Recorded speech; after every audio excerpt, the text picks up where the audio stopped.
কোন বক্তব্যকে কোন উদ্দেশ্য নিয়ে দেয় আমি ঠিক জানি না, তবে আমি তো এতটুকু বলতে পারি যে যে ধরনের মন্তব্য আমরা অন্য একটা ফেডারেশন থেকে ফুটবল নিয়ে আমরা শুনেছি, স্পেসিফিকলি ফুটবল নিয়ে, সেটাকে স্বাভাবিক কোনো বক্তব্য হতে পারে না। যখনই আমরা ফুটবল নিয়ে কোনো নেতিবাচক কমেন্ট আমরা শুনি, অফকোর্স আমরা ব্যথিত হই, আঘাতপ্রাপ্ত হই।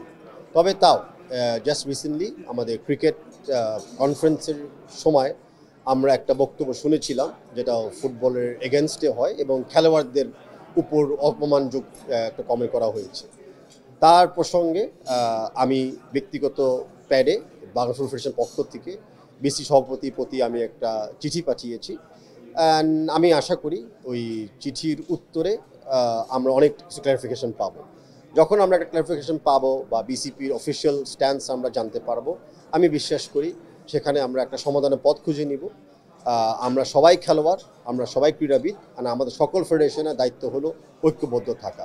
তো আমরা চাবো না কোনো একটা ইস্যুতে বা কোনো কারো ইস্যুতে আমরা এই ঐক্যবদ্ধতা আমাদের আমাদের বিভক্ত করে ফেলি।